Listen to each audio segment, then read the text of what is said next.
Look, I'm just gonna say it. Halloween might be the best holiday. I won't say definitively because I'm terrified of the comment section, but there's a lot to love here, okay? Pumpkins, definitely a cool vegetable. Candy, I don't have to explain that one. You can go up to people's property and they won't try to arrest you, which doesn't work any other day of the year. I've tried. But my favorite part of Halloween, every single year without a doubt, are the Halloween specials. And we're getting to the point where the specials that we grew up watching are now kind of nostalgic. We're getting old. It's terrifying. We've talked about these specials before. Things like Scary Godmother that felt like just part of the holiday season are now old nostalgia and honestly look really weird watching today. But I'm talking even later than that. I'm talking the 2010 cartoon era. And yeah, it's weird that they're so old at this point, but at the same time, every time I watch them, it just reminds me of how close they are to my heart and how much they mean to me. The holidays, man, they make you feel warm. Look, I've lived a long life, but I can say definitively nothing makes me as happy as Grandma got ran over by a reindeer. It's just true. I know that's a Christmas one. I don't even like Christmas that much, but the point still stands. Now, there's been plenty of great Halloween specials, but I kind of want to talk about a certain kind in particular, the Halloween anthology special. Now, at first I thought this was kind of niche, but the more I looked into it, the more I realized that Halloween anthology is pretty much a whole genre of animation at this point. Sure, horror anthology exists as a whole massive genre. Don't get me started on shows like Goosebumps, even that new one they made, what was that called? Definitely not Googling it. The Haunting Hour. Yeah, that was a good show. I remember that show. But in the case of animated Halloween anthologies, the OG has to be the Treehouse of Horror series. I mean, The Simpsons has been around forever. It's literally like the biggest sitcom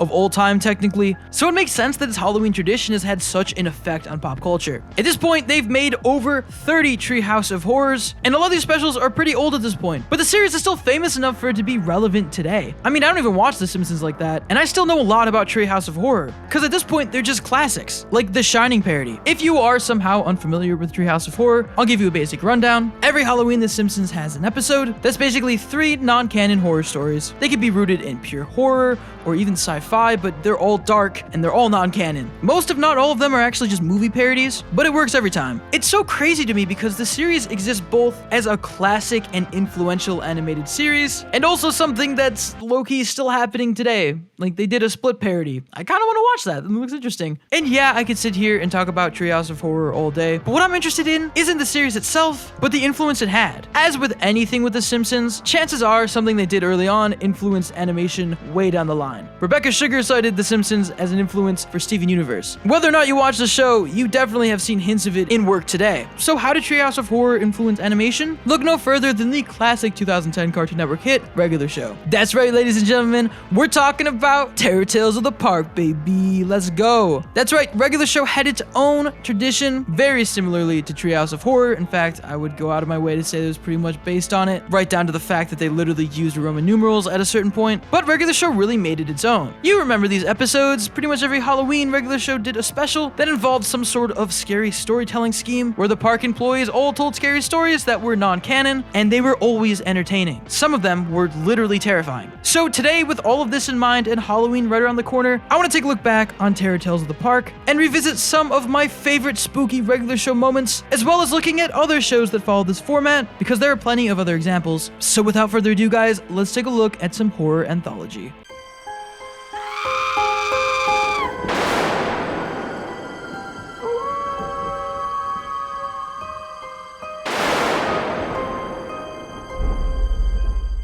Dear viewer, let me ask you a question. Are you a fan of the iconic Simpsons art style, arguably the most famous art style in the world? Do you desperately wish to see yourself in Matt Groening glory, but have absolutely no artistic skill? Does this keep you up for hours at night, tormenting you, knowing that it will never happen? I think I have insomnia. Well, now your dream can become a reality. All you have to do is head over to springfieldswitch.com, and they'll turn any photo you give them into a Simpsons masterpiece. The process couldn't be easier. First, select your background. Maybe it's Moe's famous pub, or that classic couch, the number of people in the photo, the exact picture style, and then simply upload an image or images of the people you want in that photo. And in just a few days, talented artists will send you a photo of you and your loved ones Simpsonified. It's the closest thing we got to magic, folks. You can even add notes, like, can you please make my wife look happy in this photo? You can select your photo as digital, a framed poster, or even a canvas if you want to get super fancy with it. Look at this happy family. They got Simpsonified, they're sitting on the couch, look how happy they are. This could be you, even if you don't have a family. Head over to springfieldswitch.com and make your Simpson dream a reality. Back to the video.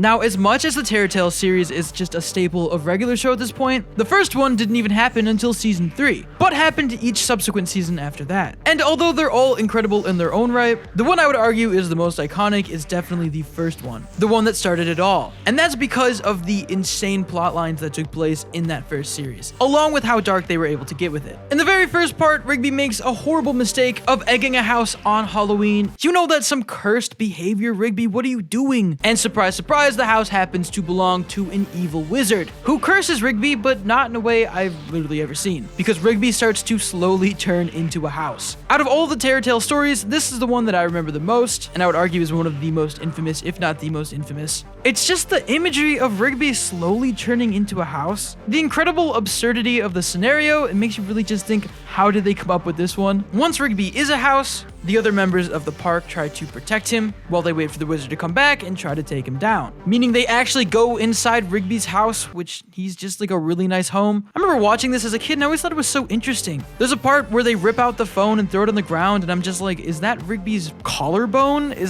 What is that gonna look like? Though the most terrifying part of this episode is when they all get picked off one by this evil wizard. I mean, High Five Ghost literally gets grinded to a pulp and spit through a phone. You can't make that up. That's insane. Not to mention the fact that they had some real guns up in here. Very bold, also very early regular show. And there is nothing as horrifying as seeing Muscle Man being dragged into the woods and returning as just muscle. It was terrifying to me then. It is still scary to me now.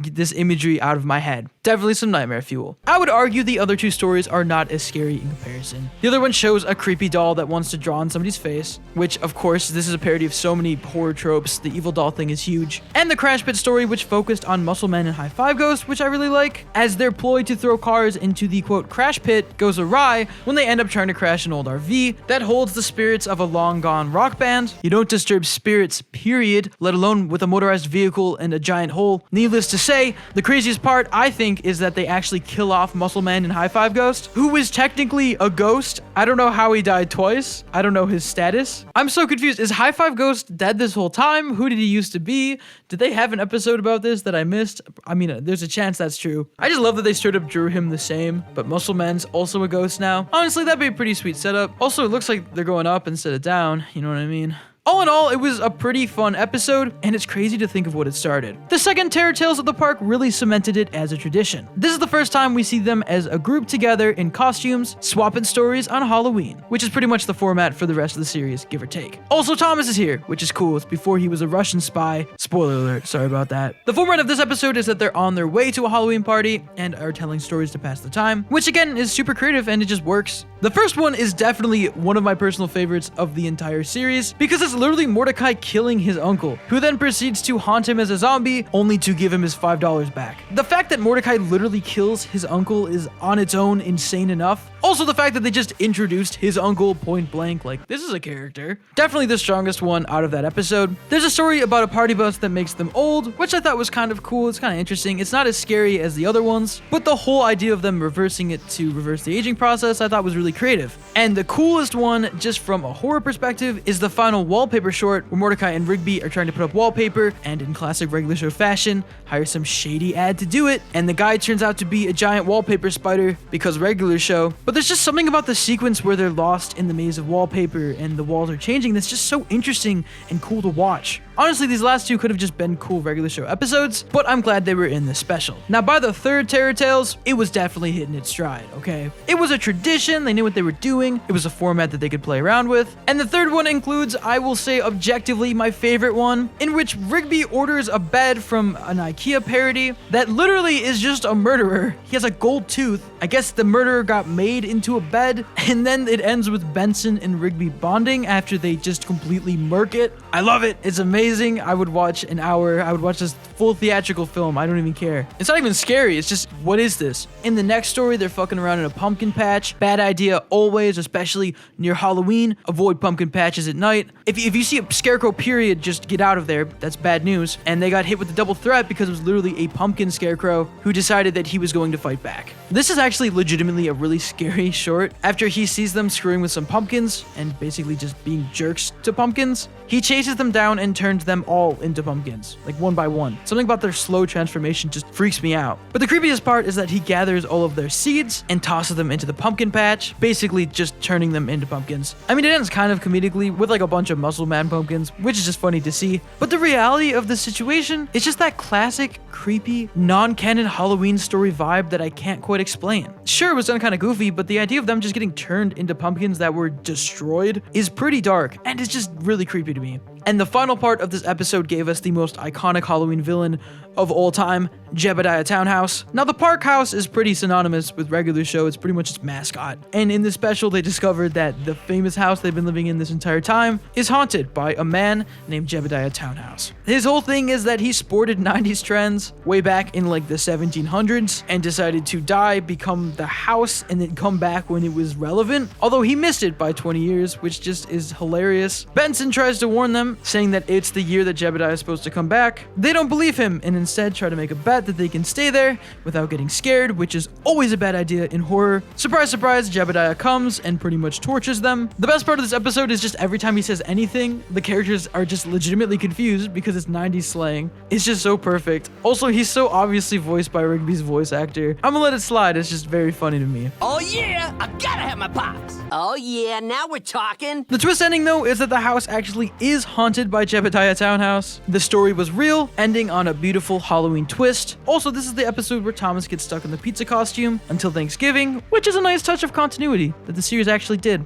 It's cool that they kept finding ways to tell these stories in a creative way, and I always love seeing their Halloween costumes. The third one was just yet another classic Terror Tales. Terror Tales 4 keeps this momentum going as they're all together yet again on Halloween. I love that these guys just hang out with each other always. It's a beautiful relationship they have. At this point, they're pretty much self-aware of the tradition and try to do something different. In fact, the overarching story of this episode is pretty huge. We're finally going to meet Muscle Man's mom, which that's a pretty big thing to drop in this episode. That is some base regular show lore right there. Now, this episode, they're not wearing Halloween costumes. I don't know if that was just because they were kind of sick of doing it, because they end up wearing them later on. But either way, these are some of the darkest stories yet. The first one is a parody of that classic story, The Lottery, that we all had to read in English class, in which they literally just sacrifice Pops to a monster pit. He ends up getting stuck in there, and I guess that kills the pit somehow. There's this hilarious scene where they realize the whole idea of the pit, and their thought process of them having to sacrifice somebody was just all wrong. This is pretty standard Halloween parody, as well as just a terrifying scenario. Something about seeing these characters we've seen so many times before coldly try to kill one of them. I don't know, it's just unsettling in a way that I love. In the next story, Mordecai and Rigby are literally dead. They don't care at this point. Okay, this is Terror Tales 4. They're gonna do anything. It shows Benson as he tries to fire them in order to fully get their ghosts to descend to the next life. Although Mordecai and Rigby refuse to go without a fight, torturing Benson for months in legitimately horrifying ways. Their ghost forms are like legit scary, but in a twist that I still literally don't understand, it turns out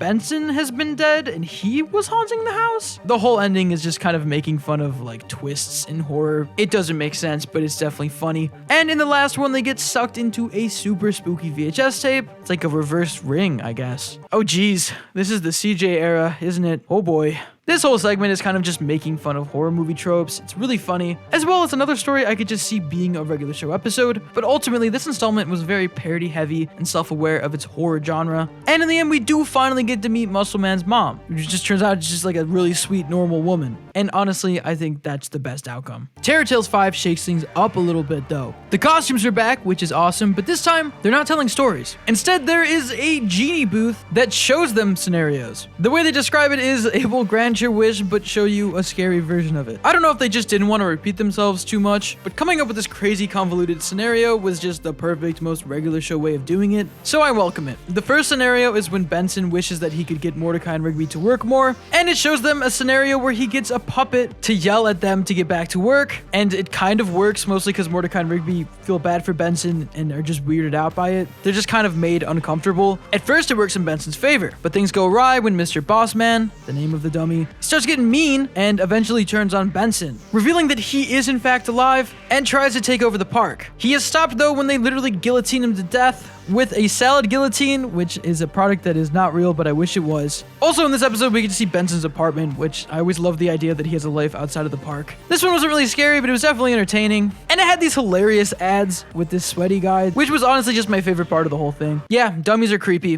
This was creepy. The second one, I don't even know how to describe. They all get jury duty for a werewolf, and then the werewolf turns Pops into a werewolf in the bathroom. I can't explain it any better than that. This is definitely the most creative werewolf story I've literally ever seen, and the courtroom scene between the werewolf where he is on trial for murder and pleading not guilty is just hilarious in a way that words cannot describe. Then there's this entry from your diary from that same night. Dear Diary, ate a guy today. This is not a joke. Till next time, signed John. Then we get a story that's centered on High Five Ghost, which is something we do not get to see a lot. Sometimes I don't even think about High Five Ghost as like part of the main cast because he's just kind of quiet and floating. But in this special, he goes to try to visit his girlfriend. Some more High Five Ghost lore for you. But ends up getting trapped in the elevator when the elevator repairman, who ends up being an evil spirit, traps him and tortures him before eventually killing him, I guess. I don't know how that works. He's a ghost. The elevator repair guy is actually high-key scary. This clip still freaks me out. And finally, the last one focuses on Mordecai and Rigby trying to get candy on Halloween yet again, which never goes well for them. They get made fun of for their costumes, which I think is funny because they are like actual adults. And they get dared by a bunch of kids to take candy from a scary house, but things go awry when they try to take more than one from the bowl. A classic moral dilemma that we've all faced at one point in our lives. When they decide to break the rules, they get pulled into the witch's house. They have zero luck with houses and candy on Halloween, but it turns out that the witch isn't evil and just gives them chocolate. Sure, they're shaped like body parts, but just don't think about it. Though things get spooky again when they start to slowly turn into chocolate. Oh no, the witch was evil the whole time, and the candy was cursed. Yeah, didn't see that coming. It ends with them getting turned into chocolate and dying, and Rigby's body being feasted upon by children. Happy Halloween. In the end, it turns out the whole scenario was just a genie scenario from Benson in the store. It's a good twist to end on, and a wrap up to this really weird scenario that ultimately worked. And you may think, okay, there's been 5 Terror Tales. What are they going to do different for the 6th one? How are they going to keep this fresh and interesting? And then you remember, oh yeah, they were in space. That's right, they still did the Terror Tales tradition, even in the final season, regular show in space, and it gave us one of the most interesting Terror Tales, as well as the final installment. As sad as it is to see it go, it's cool that they did it all the way up until the end, and the cool part about this special is that every single story has a sci-fi twist. The plot of this episode is that they're all together for a Halloween party, this time on the park ship dome thing. We're even joined by the new season 8 characters. Recap, Toothpick Sally, Chance Sure. What was this season? The first story is them trying to get gas on Fear Planet, a planet where all your worst fears come to life. It's pretty creative and interesting, and honestly could have completely been its own episode in this season. It's a really interesting concept. Eileen's story is incredibly Halloween focused, with them entering a space vampire quarantine zone. It's a pretty entertaining episode. They get turned into vampires. Again, all in the pursuit of king-size candy bars. They just do not have luck with candy on Halloween. I want to tell them that they could just go to the store and buy it. They're adults, but they can't hear me because they're on the TV. Then for the final story, I would say they go out on a bang with one of my favorites in the entire series. Basically, they're looking for an alien roommate, and they end up getting this horrifying alien monster, and it does go horribly wrong, but not because she's trying to eat them, but because she's just a really bad roommate. She takes up all the hot water, she hogs the TV. It's really funny. There's scenes of her switching the chore chart, like goddamn. That's bold. Also, this is definitely the alien from Alien, right? I'm not like crazy. Anyways, they go to kick her out and she refuses to leave, and that's when things go regular show crazy. In the end, Muscle Man sacrifices himself. It's really sad. Thank goodness this is all non-canon, including the overarching story, because it ends with them all getting sucked into a black hole and they get literally spaghettified, turned into spaghetti in this case, and they end up getting eaten by Neil deGrasse Tyson. It's like the weirdest ending ever, and a perfect closing to this 6-part masterpiece. Overall, these are some of the most iconic and creative episodes regular show had in its entire 6-season run. Not only were they able to go even crazier with the plots and concepts than they usually can, because it's specifically horror themed, but the fact that each segment was non-canon, in fact some of these episodes were even non-canon, allowed them to go to some pretty crazy places and explore some scenarios that we'd otherwise never get to see. They're definitely some of my favorite episodes of the entire series, and I'll be rewatching them for Halloweens to come. But believe it or not, regular show was not the only show to do this Halloween anthology format. That's right, for this next example, I want to take a look across the pond at Disney, because they also had their own horror anthology episodes of some of their classic shows, as well as more recent examples that just further prove that this is just a huge genre at this point. Now, if you've ever seen Gravity Falls, Falls, you know they've done similarly formatted episodes. Most famously, Season 1's Bottomless Pit, in which all the characters fell into a bottomless pit and decided to tell stories to pass the time. Now, although this wasn't specifically Halloween themed, that title would definitely go to Summerween, this was still one of my favorite episodes of the show, and something about characters sitting around and telling stories, as well as us getting to see more Gravity Falls scenarios. That wouldn't have been as strong if they were entire episodes, but still interesting nonetheless. It's kind of a win-win. But what I believe is a closer example is Season 2's episode Little Gift Shop of Horrors. This is definitely a horror scary anthology episode and one of the best of Season 2, as well as just being an incredibly interesting episode of Gravity Falls. This is the same exact format with 3 individual stories being told by Grunkle Stan from the perspective of a passing traveler whose car broke down. In fact, all the segments in between are first person. It's really interesting, and you kind of get to see a whole different side of Stan that you're not used to otherwise, in which he's kind of a sleazy and terrifying person.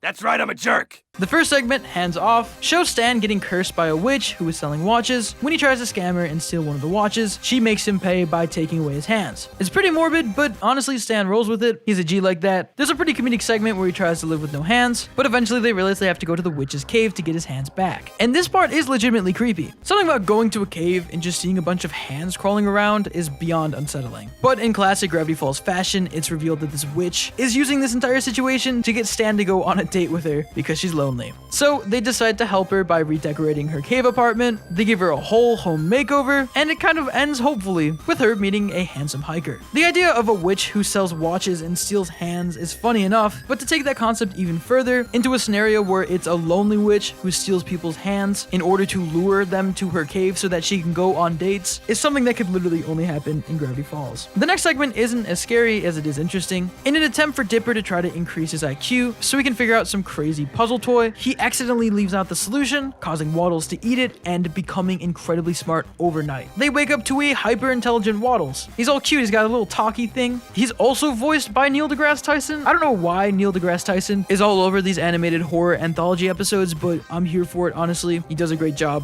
Waddles and Dipper end up getting closer, leaving Mabel behind, as the two are about to create a device that literally answers all of the universe's questions. But in the end, Mabel convinces Waddles to go back to his pig ways, because in reality, the only way to be truly happy is to live simply. I guess. I don't know. I'd kind of want to know all the answers to the universe, but as long as they're happy. The final segment, Clayday, was definitely the coolest one. It's all about stop motion animation, but more specifically like that old-timey stop motion that was happening in the early days of cinema when they didn't have CGI and they just had to figure it out. It turns out Mabel's terrified of it because it is pretty much uncanny. So in order to cure her fear, they go to meet the person who started it all, who is also conveniently located in Gravity Falls. But it turns out all of his claymations were not animated, but instead were real monsters that he taught to move themselves so that he could save time. It's just a whole Gravity Falls scenario. Mabel ends up overcoming her fear, and we as a viewer get to see some super cool blended animation. They really went all out and got the studio that did Robot Chicken to do the claymation. I personally grew up loving stop motion animation and claymation, so this episode struck a chord with me, especially Seuss as Gumby in the end. If you watch Gumby, you're a real one. And in a typical horror Halloween fashion, the overarching first-person story of the passing traveler in the Mystery Shack ends with the person literally getting turned into an attraction by Stan. Now, I'm pretty sure this is non-canon, but this is a terrifying scenario and a legitimate crime, and honestly, it's actually a pretty scary ending to the episode. Something about being trapped in a glass case in the Mystery Shack, as much as I want that place to be real, as much as I want to go to Gravity Falls, not like this, man.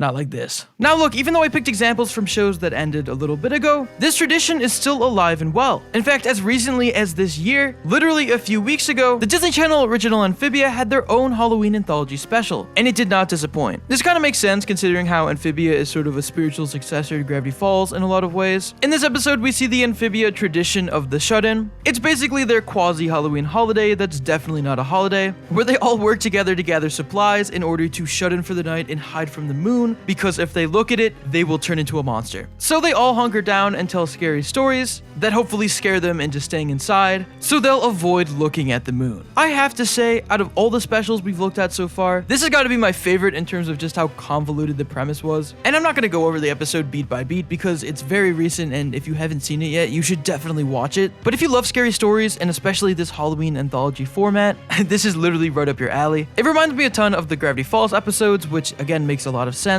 Each story having their own title card, it's sort of the same thing, with an Amphibia spin on it. And story features a monster that's legitimately terrifying to me, like it actually freaked me out. It was very much in line with the whole, even though this is a cartoon Halloween special, there's an aspect of it that's legitimately horrifying, which I feel like is common for all these specials. Hop Hop's story was legitimately morbid, and I can't really go into why without kind of spoiling it, so you just have to watch. And Spriggs' story was legitimately disturbing. So they basically hit on all of the scary, uncomfortable feelings in this special, as well as ending on a twist in typical Halloween special fashion. I feel like we're in such a weird transitional period in animation right now. With the rise of streaming and cable mergers, it's just not the 2010s anymore. Which is why I love this Amphibia special so much, because not only is it carrying on those traditions, but it also gave us yet another Halloween classic we can watch for years to come. Seriously, just look at the end credits, literally with their skeletons. Something about this is just so unsettling in a way I can't describe, but I absolutely love. At the end of the day, I don't know what the future is for Halloween anthology. I guess the Simpsons will keep doing it. Maybe I'll watch this year, see what they come up with. But if anything, shows like Amphibia give me hope. And despite what happens, we still have all these specials to look back on and watch each and every year. Hopefully one day I can show my kids terrifying Inside Out Muscle Man, but I guess we'll just have to wait and see. That being said, I want to know what you guys think about all of this. Have you seen any of these specials? Do you remember them? Did you like them? Did you hate them? Let us know in those comments down below. Tweet to us for Roundtable vids or me at @RetroNemo. As always, if you want to consider helping out the Roundtable, you can support us on Patreon or become a member of the channel and get exclusive access to scripts and avatars. As always, if you enjoyed this video, make sure to give it a like, share it, and subscribe to the Roundtable for more incredible cartoon content. As always, guys, I'm Nemo. This is a Halloween anthology video, and I will see you next time. Peace. Happy Halloween.